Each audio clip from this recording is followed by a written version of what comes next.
Hello, Nak. Today is July 26th. It's actually Friday. And the last time that we had our update was 2 weeks ago. But after that last video, the next update was just a blood test. And then now. Today we take the HSG test, and for us to find out if maganda ang flow or may flow ang aking the whole yung mattress ko. And then for us to also know if may blockage or so. And then at first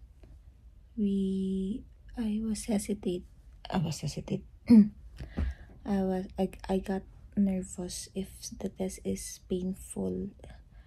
So at first I was like, gusto ko sana mag anesthesia or what, but then again, suppository pala siya, so sabi ko no na lang. And then I got the test, but fortunately for me, nandyan pa rin pala yung pain tolerance ko. So the test, wala akong na-feel na anything painful like as is. But unfortunately, on the downside, the result of the test was not that good because unfortunately may blockage ang aking fallopian tube, going to the fallopian tube. Actually, the test was done twice by the doctor, by sensei, kasi hindi na show at first sa x-ray yung fallopian tube na pag go in ng agent na in-insert sa akin. So they have to do it another round para to make sure. And the second time, medyo nagigil si sensei. Chinek talaga ng so medyo may a little bit forced or uncomfortable na feel ako, pero it's very minimal, like minimal lang talaga. Tapos and then that's it. So because we have done that HSG, the flow is parang may blockage nga, ganyan. So the treatment plan that we are going to take, because on that result kasi it shows that it's kind of abnormal kasi it's not normal nga, diba? So the treatment plan that we are foreseeing or was advised to us was to go IVF. Basta yun, IVF. Hindi ko na nag-ano yung yung brain cells ko. So ayun. So your dad and I have decided, or most likely your dad lang, kasi ako okay naman ako talaga, but your dad gave it a go. So we decided to push through with that plan, and hopefully that this plan may lead us to meet you, our love. So ayun lang naman. I just got a little bit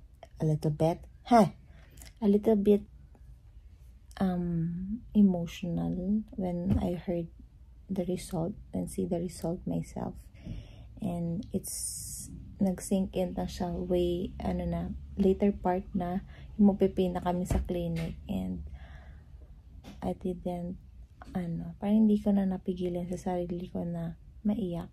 It was a sad part of of the journey that we are having, which is yung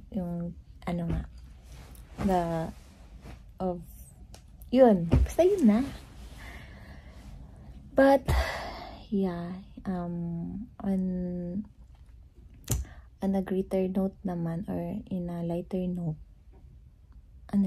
we are happy naman that we are able to have a kind of a like way for us to conceive pa rin. So ayun, we are going to do our best for us to, you know, to meet you, my love. So our next update will be next month on the first cycle, because they are going to do a blood test again. Walang katapusang blood test. Ayan. So it will be next month. So I pray, your dad and I are praying that this will be a successful one. But if you're not going to be with us, si Lord na lang ang bahala to give us the strength that we have the strength to face that kind of difficulty and heartache. But wala pa naman, so yes, we are hoping for the best and praying for the best. So I'll see you on the next update. Bye. Hello, we're back. What is the day today? Today is September. No, is it? Oh yeah, it's September 20, and we're going to visit the doctor again, since I am already taking ovarian stimulation tablets, like it's Clomid tablets. Tama pala? And it's my 5th day, and I think we're going to visit the doctor because they will check if ano ba nangyayari sa loob ng matris ko, if the tablets are working, or how slow or how fast it is. So ayun. Say hi, Papa. Tulog pa, antok pa. Hi. So hello. So we are back. Hello, so we're back from the clinic, and then we just did an ultrasound, and ito yung result na yan. And sabi ng doktor, I only have 1 egg. Yan, oh, yung maliit. Ganyan. I only have 1 egg. So I don't know if the medicine did not work as much because I only have 1 egg. So the advice of the doctor was that to skip na lang muna ngayon, and then try again for the next cycle of mine, if ganun pa rin or iba na yung maging resulta nun. So ayun, it's just so funny kasi marami na mga expectation. Hala, baka ganito, ganyan. And then, surprise, isa lang egg na buo. I mean, isa lang egg ko pa rin.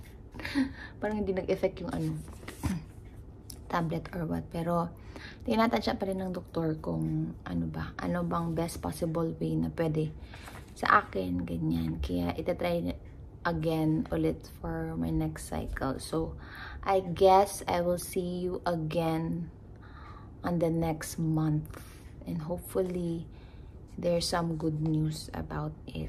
Kasi okay lang kasi daw kahit at least 3 na eggs na yung 3 na eggs yung nandito, isa lang. So if kukunin kasi siya, parang sayang, parang ganon. Saka ayun. So that is my little update, and baka dito talaga si Chan, because we call our baby Chan. So ayun. So that's it for today. See you next month. See you on my next update. Bye.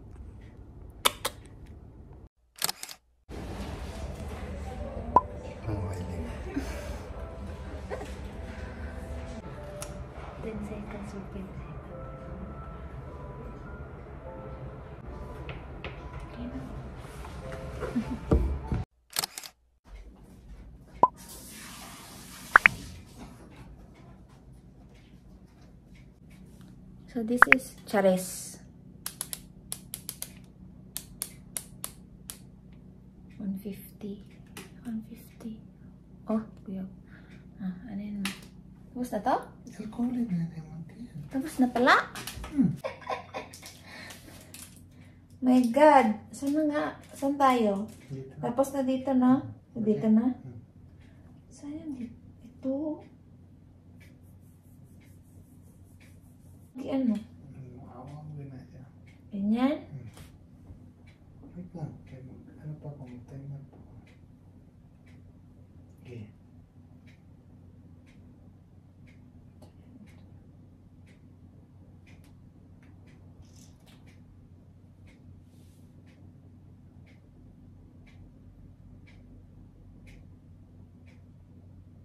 Magtusay.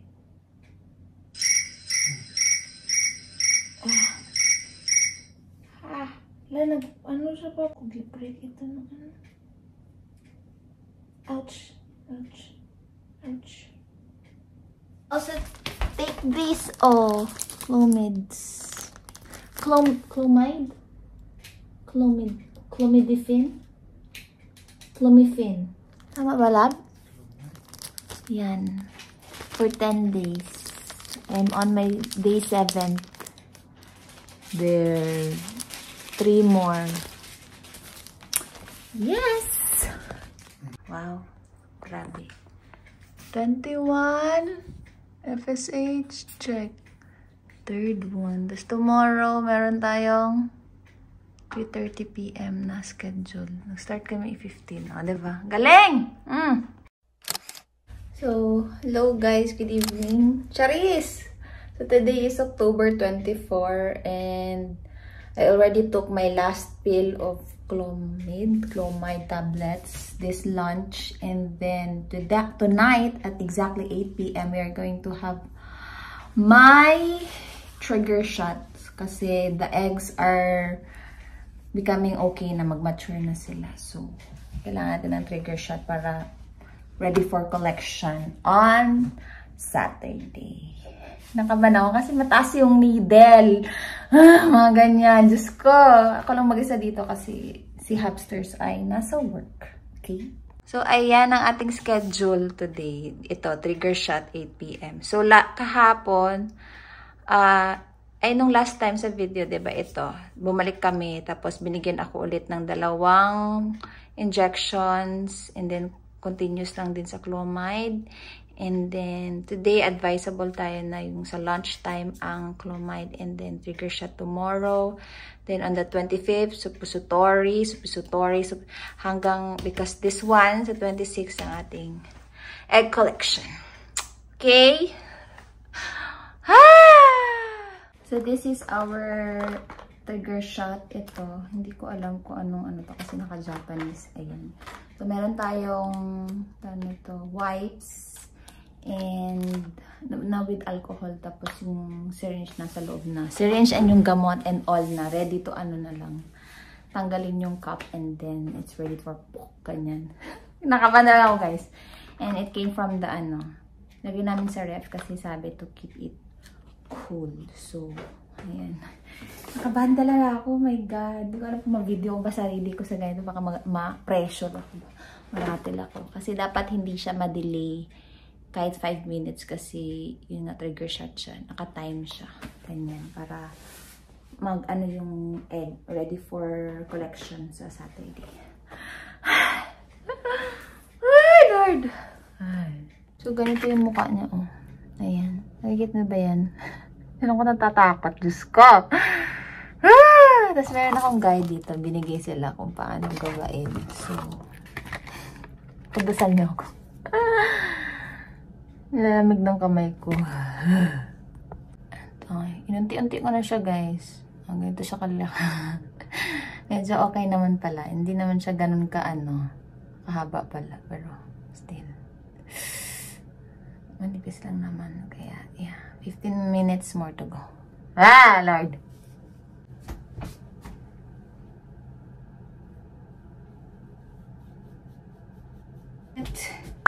Pansit. Ayan,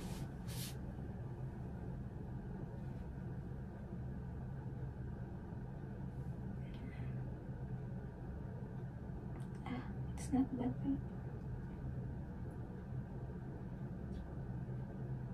1, 2, 3.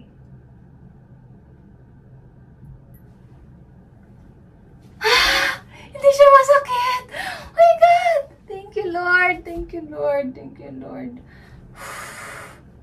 Okay na! Thank you. This is the day! Of the day the Lord has made, love. Yeah. Yeah. Egg collection day. See? The things that we bought was just like, ano yun lang? Loose t-shirt, tapos pajama, and then menstrual pads, and 3 hand towels. Yun lang naman sinabi na dalahin. So, ayan. And ourselves. So early. It's around 8:15 pa lang. Kasi we should be there at 8:45. So, since it's Saturday, baka madaming traffic. Madaming traffic. Grabe ang sunscreen. Oh, tone up pa more. Grabe yan.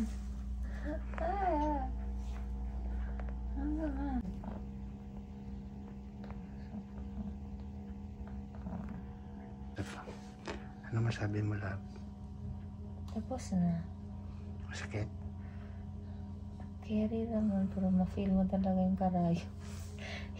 Yung pag, ano, taga-tusok, ma-feel dyan mo, matusok dyan siya. Ana-ana dyan siya sa imong matris. Not just left, but right. O, diba? Duha ka po ka. Naramit, duha ka itlog.